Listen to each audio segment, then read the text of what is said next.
প্রিয় এইচএসসি শিক্ষার্থীরা, আজকের এই ভিডিও লেকচারটি হবে কোষ বিভবের সাথে মুক্ত শক্তি সম্পর্ক নিয়ে। সো আজকে আমরা দেখব একটি তড়িৎ রাসায়নিক কোষের তুমি যদি কোষ বিভব জানো, তা থেকে আমরা কিভাবে মুক্ত শক্তির সম্পর্ক বের করতে পারি এবং সে মান থেকে আমরা কি কি কনক্লুশনে পৌঁছতে পারি। সো চলো শুরু করা যাক ক্লাসটি। সো সম্পর্ক স্থাপন করার আগে প্রথমত আমরা দেখে নিই আমাদের যে কোষ বিভব বা ই সেলের মান ছিল তা কিন্তু 3 ধরনের আসতে পারতো, তাই না? সো এই যে 3 ধরনের মান আসতে পারে, সে মান আসলে কোনটি কি বোঝায় সেটি একটু আমরা জেনে নিই। প্রথমতই ই সেলের মান যখন 0 আসে তখন আমরা বলতাম বিক্রিয়াটি সাম্যাবস্থায় রয়েছে, তাই না? এবং ই সেলের মান যদি ধনাত্মক আসতো তখন আমরা বলতাম জারণ বিজারণ বিক্রিয়াটি স্বতঃস্ফূর্তভাবে হচ্ছে এবং এই বিক্রিয়া থেকে তড়িৎ প্রবাহ পাওয়া যাবে, রাইট? অন্যদিকে ইনট সেলের মান যদি ঋণাত্মক আসতো তখন আমরা বলতাম জারণ বিজারণ বিক্রিয়াটি স্বতঃস্ফূর্তভাবে হচ্ছে না এবং এই বিক্রিয়া থেকে কোনো ধরনের তড়িৎ প্রবাহ পাওয়া যাবে না। সো ই সেলের মান ধনাত্মক এসেছে নাকি ঋণাত্মক এসেছে নাকি শূন্য এসেছে, তাদের উপর ডিপেন্ড করে আমাদের কোষ বিক্রিয়াটি কেমন তার কিন্তু আমরা একটা কনক্লুশনে যেতে পারতাম, রাইট? তো এখানে এই স্লাইডটি দেখো, এখানে 3টি তড়িৎ রাসায়নিক কোষের কোষ বিভব দেয়া রয়েছে। সো এখান থেকে আমরা বের করব, অর্থাৎ কোষ বিভবের মান থেকে আমরা বের করব যে এই বিক্রিয়াগুলোর ধরন কেমন। সো চলো শুরু করি। সো প্রথমেই দেখতে পাচ্ছ যে এই যে 2 নং বিক্রিয়াটিতে তড়িৎ রাসায়নিক কোষটিতে এখানে ই সেলের মান বা কোষ বিভবের মান 0 এসেছে। সো যেহেতু কোষ বিভবের মান 0, তাই আমরা বলতে পারবো বিক্রিয়াটি সাম্যাবস্থায় রয়েছে। অন্যদিকে প্রথম বিক্রিয়াটিতে দেখো, এখানে কোষ বিভবের মান ধনাত্মক।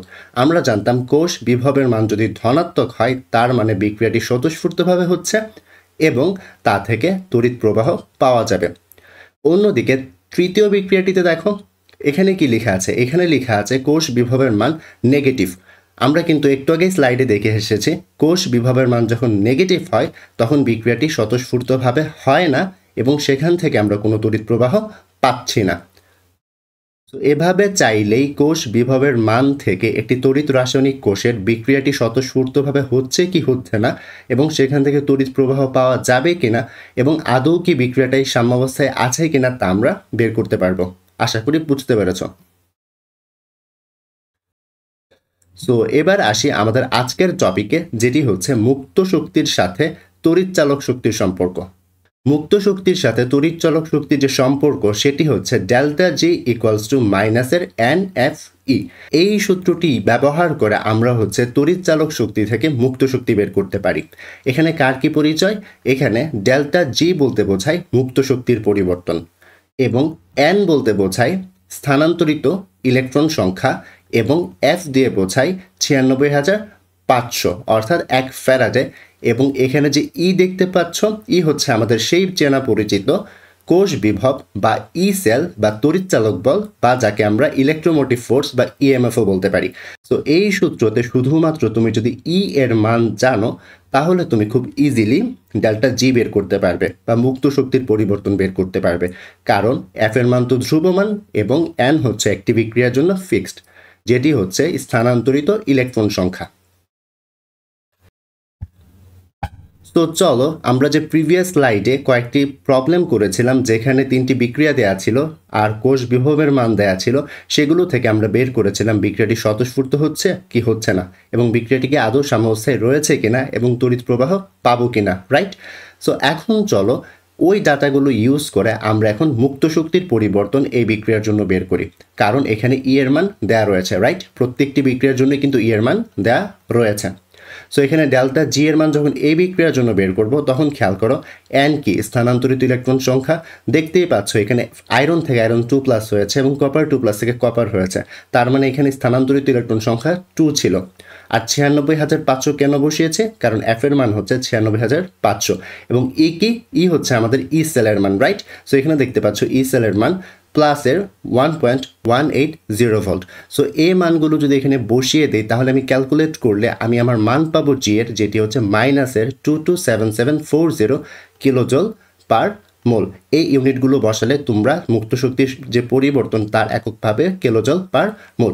সেখানে একটু লক্ষ্য করো, আমার ই সেলের মান যখন পজিটিভ হচ্ছে তখন ডেল্টা জি এর মান নেগেটিভ হচ্ছে বা মুক্ত শক্তির মান নেগেটিভ হচ্ছে। এটির কারণ কি? এটির কারণ হচ্ছে খুবই সিম্পল, কারণ সূত্রে একটি মাইনাস ছিল। তোমার এন এবং এফ এর মান হচ্ছে অবশ্যই প্লাস, বাট ই এর মান যদি তুমি এখানে প্লাস বসাও, এখানে ডেল্টা জি এর ফাইনাল আনসার কি আসবে? অবশ্যই মাইনাস আসবে, রাইট? সো এক্ষেত্রে আমরা দেখতে পাচ্ছি ই সেলের মান যখন পজিটিভ তখন ডেল্টা জি এর মান নেগেটিভ। তার মানে আমরা বলতে পারবো কোষ বিভবের মান পজিটিভ আসলে বিক্রিয়াটি স্বতঃস্ফূর্ত এবং তড়িৎ প্রবাহ পাওয়া যাবে, বাট অন্যদিকে মুক্ত শক্তির পরিবর্তন যদি নেগেটিভ হয় তাহলে বিক্রিয়াটি স্বতঃস্ফূর্তভাবে হচ্ছে এবং তড়িৎ প্রবাহ পাওয়া যাবে। এবার চলো দ্বিতীয় তড়িৎ রাসায়নিক কোষটির জন্য মুক্ত শক্তির পরিবর্তন বের করি। তো মুক্ত শক্তির পরিবর্তন কি? Delta G equals to minus N F E, right? So এখানে এন এর ভ্যালু 2 আর এফ এর ভ্যালু তো ফিক্সড, বাট একটু খেয়াল করো ই এর ভ্যালু অর্থাৎ ই সেলের ভ্যালু কত? 0। সো এই ক্ষেত্রে আমাদের ডেল্টা জি এর ভ্যালু এসেছে 0, রাইট? সো আমরা বলতে পারি কোষ বিভবের মান এবং মুক্ত শক্তির মান দুটিই 0 হয়ে যায় যখন বিক্রিয়াটি সাম্যাবস্থায় থাকে। থার্ডলি, যে তড়িৎ রাসায়নিক কোষটি দেওয়া রয়েছে এখানে দেখো ই সেলের মান কত? নেগেটিভ। সো এখন যদি আমি ডেল্টা জি এর ভ্যালু বের করতে চাই মাইনাস এনইপি সূত্রটি দিয়ে, সো এখানে এন এর ভ্যালু কত? 2। কারণ দেখো এখানে কপার 2টি ইলেকট্রন ছেড়ে দিয়েছে এবং জিঙ্ক 2টি ইলেকট্রন এই তড়িৎ রাসায়নিক কোষটির জন্য গ্রহণ করেছে। আর এখানে ই সেলের ভ্যালু কত? মাইনাসের 1.180 ভোল্ট, যেটি এখানে ই এর স্থলে বসিয়েছি। সো ক্যালকুলেট করলে দেখবে যে ডেল্টা জি এর ভ্যালু পজিটিভ এসেছে। তো এখানে আমরা বলতে পারছি যে ই সেলের ভ্যালু যখন নেগেটিভ আসে তখন ডেল্টা জি এর ভ্যালু পজিটিভ। কেন পজিটিভ আসবে? কারণ দেখো এখানে তুমি সূত্রের একটি মাইনাস ছিল, তুমি ই এর ভ্যালু হচ্ছে মাইনাসে বসিয়েছো, তাই মাইনাসে মাইনাসে প্লাস হয়েছে। আশা করি বুঝতে পেরেছো। সো এই স্লাইডটিতে আমরা মেইনলি যেটি শিখতে পারলাম সেটি হচ্ছে কোষ বিভব যদি জানা থাকে সেখান থেকে আমরা কিভাবে মুক্ত শক্তির পরিবর্তন বের করতে পারি, প্লাস আমরা দেখলাম ডেল্টা জি এর মান যদি নেগেটিভ হয় এবং কোষ বিভব যদি পজিটিভ হয় তখন বিক্রিয়াটি স্বতঃস্ফূর্তভাবে হচ্ছে বলতে পারবো এবং তড়িৎ প্রবাহ পাওয়া যাবে বলতে পারবো। অন্যদিকে কোষ বিভব এবং মুক্ত শক্তির পরিবর্তন দুইটিই যদি শূন্য হয় তখন আমরা বলি বিক্রিয়াটি সাম্যাবস্থায় আছে।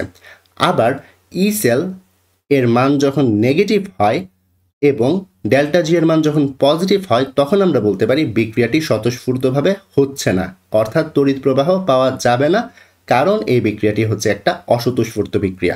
আশা করি বুঝতে পেরেছ। সো এতক্ষণ পর্যন্ত আমরা যেটি পড়লাম সেটির একটু চলো সামারি করে নিই। সামারিটি কি? ই সেলের ভ্যালু যখন শূন্য হবে, ডেল্টা জি এর ভ্যালু শূন্য, তখন আমরা বলতে পারবো বিক্রিয়াটি সাম্যাবস্থায় রয়েছে। ই সেলের মান যখন ধনাত্মক, মুক্ত শক্তি বা ডেল্টা জি এর মান তখন ঋণাত্মক এবং বিক্রিয়াটি তখন স্বতঃস্ফূর্ত হয়। এবং ই সেল বা কোষ বিভবের মান যখন ঋণাত্মক তখন মুক্ত শক্তির পরিবর্তন কি হয়ে যায়? ধনাত্মক হয়ে যায়। তখন আমরা বলতে পারি বিক্রিয়াটি অস্বতঃস্ফূর্ত বা স্বতঃস্ফূর্ত নয়।